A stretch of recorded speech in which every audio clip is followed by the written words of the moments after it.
உலகெங்கும் உள்ள தமிழ் மக்களுக்கு ஜோதிட சேவையில் சேலம் ஜோதிட ஆராய்ச்சியாளர்கள் சங்கம். தமிழ் உலகின் ஜோதிட ஜோதி சேலம் ஆன்லைன் அஸ்ட்ரோ டிவி.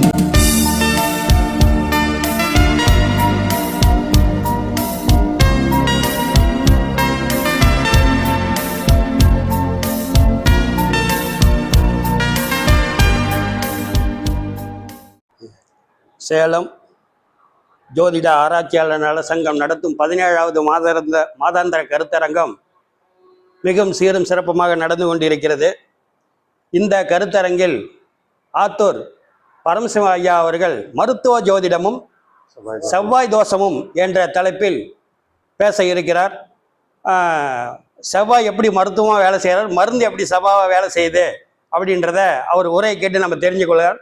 அவரை வருக வருக என இருகரம் கும்பி வரவேற்கிறோம் சங்கத்தின் சார்பாக.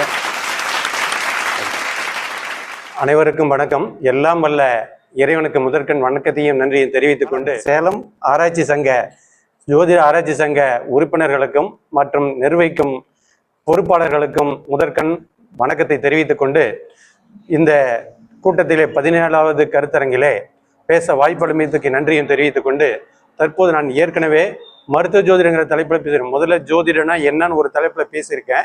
ஐயாட்ட கேட்டீங்கன்னா அது வந்து லிங்க் கொடுப்பாரு. அதனால இந்த செவ்வாய் தோஷத்தை வச்சுக்கிட்டு நிறைய பேத்துக்கு நான் இன்னைக்கு பார்த்துட்டு தான் இருக்கேன்.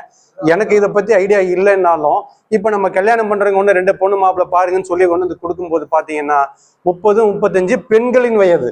அதை ரொம்ப ரொம்ப நோட் பண்ணி பார்க்கணும். 35 வயசு ஐயாவுக்கு தெரியும், 45 வயசு ஆண் பையன் கல்யாணம் ஆகாம இருக்காங்க. ஆக இது என்ன அப்படின்னா எல்லாமே சமுதாய வளர்ச்சிக்கு தாங்க பாடுபடுறோம். அது மருத்துவராகட்டும், ஜோதிடராகட்டும், வயல் ஓட்டுறாராகட்டும், கட்டட வேலை செய்யறவங்களாகட்டும், எல்லாரும் கஷ்டப்பட்டு மனித சமுதாய வளர்ச்சிக்கு உறுதுணையை தான் ஒவ்வொரு செய்யறோம். சிறு துரும்பும் பல்குத்த உதவும். நான் போய் அங்க பெரிய இதை போட்டினா பல்லு உடைச்சிரும், பயன்படுத்த முடியாது.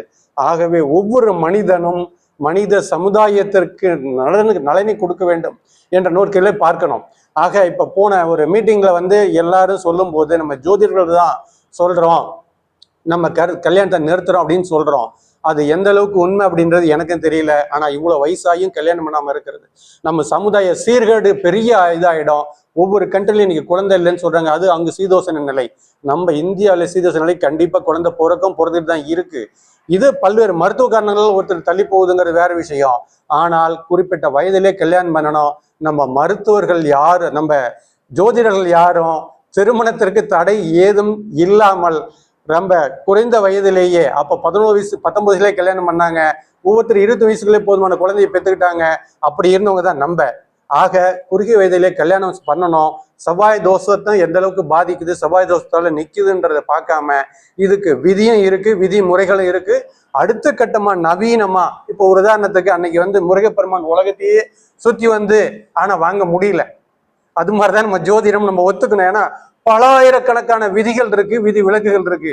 இதை வச்சு ஒருத்தர் செவ்வாய் இருக்கா இல்லையான்னு கண்டுபிடிக்கிறது ரொம்ப கஷ்டமான விஷயம். நான் ஒரு சிம்பிளான விஷயத்தை மட்டும் சொல்றேன்.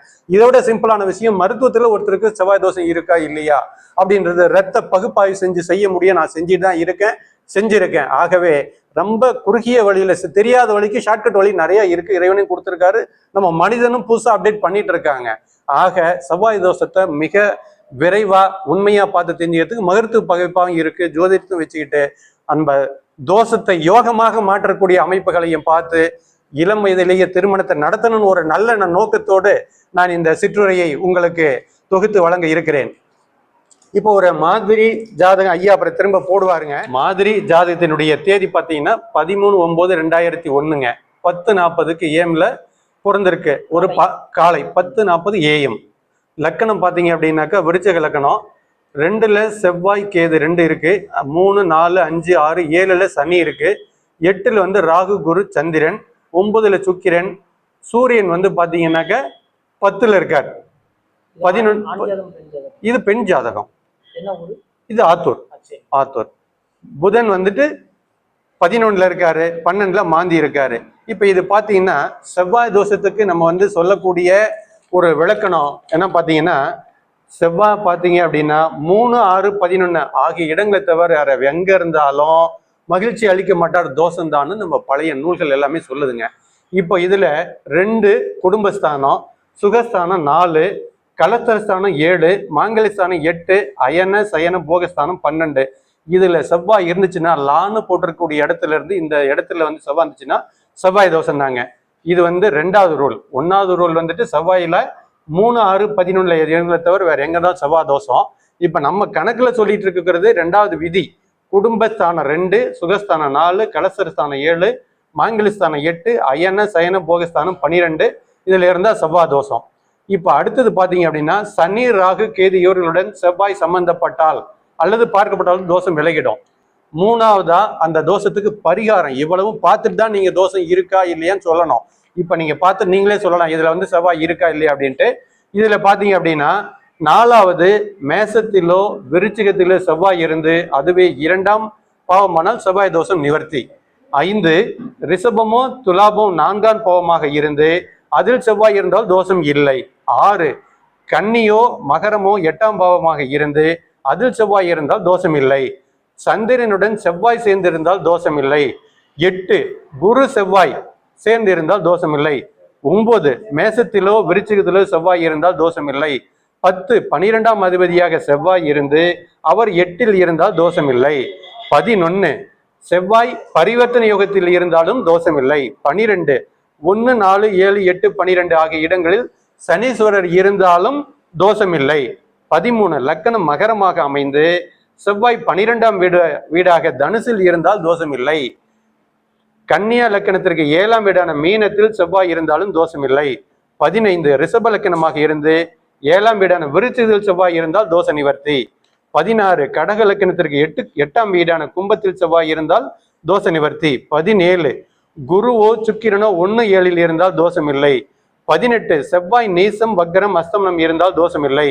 19 அசுவனி மகம் மூலம் நட்சத்திர காலில் செவ்வாய் இருந்தால் தோஷம் இல்லை. 20 செவ்வாய் உள்ள வீட்டிலிருந்து ரிஷபம் 3ஆக இருந்தாலும் மிதுனம் 6ஆக இருந்தாலும் கன்னி 10ஆக இருந்தாலும் துலாமாக 11ஆக இருந்தாலும் தோஷம் இல்லை. ஆக செவ்வாய் தோஷத்தை சும்மா 2 வரிலாம் 2, 4, 7, 8, 12 இருந்தா மட்டும் செவ்வாய் தோஷம் சொல்லிட்டு நிறைய பேத்தினுடைய வாழ்க்கையை நம்ம கெடுக்க வேண்டிய அவசியமே இல்லை. கண்டிப்பா இந்த 20 விதிகளை பார்த்தீங்கன்னா செவ்வாய் தோஷம் ரொம்ப குறுகிய 3%, 5% தாங்க இருக்கும். அதையும் நம்ம உறுதிப்படுத்துறதுக்கு ரொம்ப சிம்பிளான வழி ரத்த பகுப்பாய்வு செஞ்சு ஈஸியான வழியில செஞ்சிடலாம். அதனால செவ்வாய் தோஷங்கிறத வச்சுக்கிட்டு யாருடைய வாழ்க்கையும் கண்டிப்பா நீங்க தாமதப்படுத்த வேண்டாம். குழந்தை பிறத்த தாமத விட இன்னைக்கு குழந்தை பிறப்புக்கு 30 லட்சம் 20 லட்சம் வாங்கக்கூடிய மருத்துவமனைகள் இருந்துகிட்டு அதையும் எப்படி பண்றாங்கன்னு தெரியாது. நீங்க கொடுக்கக்கூடியது உங்களை குழந்தையா யாருடைய குழந்தைன்னு தெரியாது. அதனால குறிப்பிட்ட இளம் வயதிலேயே அன்னைக்கெல்லாம் வந்துட்டு எதுவுமே பார்க்காம அத்தையோ யாரோ பக்கத்துலயோ சொந்தக்காரங்க பொண்ணு கல்யாணம் பண்ணாங்க. கடைசி வரைக்கும் நல்லபடியா இருந்தாங்க. குறுகிய வயசுலயே குழந்தையும் பெற்றுக்கிட்டாங்க. இன்னைக்கு குழந்தை பிறப்பு ரொம்ப ரொம்ப கம்மியாகிறதுக்கு நம்ம ஜோதிடக்காரங்கள் ஜோதிடனா இருக்கக்கூடிய குருமார்கள் யாரும் இதற்கு தடையாக இருக்கக்கூடாது. ஆக நம்ம இந்த மாதிரி ஒன்னொன்னு பகுப்பாய்வு சேர்ந்து பார்க்கலாம். இப்ப நம்ம அந்த உதாரண ஜாதகத்துல நம்ம சொன்ன ஜாதகத்துல பாத்தீங்கன்னா 2ல செவ்வாய் இருந்தா உடனே செவ்வான்னு சொல்லிடலாம். ஆனா இது செவ்வாய் தோஷம் பகிர்றதுக்கு வாய்ப்பு இல்லை. 2ல கேது இருக்காரு. அங்கிருந்து நேரா 7ஆம் பார்வையா ராகு குரு சந்திரன் பாக்குறாரு. இப்போ குடும்பஸ்தானமான 2, 4, 7, 8, 12 இதுல செவ்வாய்னா செவ்வாய்தாங்கிறோம். இந்த ஜாதகத்துல பாத்தீங்கன்னா கேது இணைவு இருக்குங்க. அப்போ செவ்வாய் பரிகாரம் ஏற்பட்டுச்சு. ராகு பார்வை இருக்கு. 1, 4, 7, 8, 12 சனி இருந்தால் ஆட்டோமேட்டிக்கா உங்க லக்கணத்துக்கு 7ல சனி இருக்கு. அதனால செவ்வாய் தோஷம் பரிகாரம் ஏற்பட்டு போச்சு.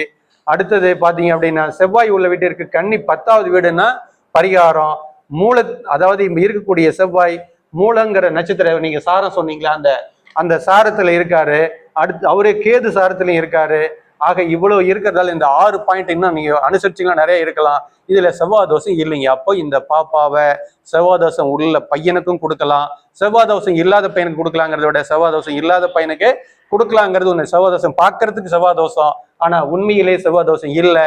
ஆக நம்ம ஜோதிடர்களுடைய மக்களுக்கு வழிகாட்டி இந்த சமுதாயத்தை உயர்த்த ஒரு சூழ்நிலையில் நம்ம இருக்கிறோம். அதனால நம்ம வரக்கூடிய ஜாதகத்துல ஆய்வு செய்து ரத்த பகுப்பாய்வும் மக்கள் இதெல்லாம் தெரிஞ்சுக்கிட்டு அந்த குறிப்பிட்ட வயதிலேயே அதிகபட்சமா 25 to 30க்குள்ள எந்த ஒரு ஆணா இருந்தாலும் பெண்ணா இருந்தாலும் பார்த்துட்டு திருமணத்தை செய்து குழந்தை நல்ல ஆரோக்கியமான குழந்தையை பெற்றெடுத்து சமுதாயத்திற்கு உதவ வேண்டுமாறு கேட்டுக்கொண்டு எனக்கு பேச வாய்ப்பளித்த இந்த ஆராய்ச்சி நிலையத்திற்கு நன்றியை தெரிவித்துக் கொண்டு அடுத்த மீட்டிங்லயே இந்த ராகு தோஷத்தை பத்தியும் ஒரு பயத்தை தெளிய வச்சு கண்டிப்பா இப்ப மக்கள் நீங்க இதை பாக்குறவங்களுக்கு செவ்வாய் தோஷத்தோட பயம் கண்டிப்பா தெளிவா இருக்குன்னு நினைக்கிறேன்.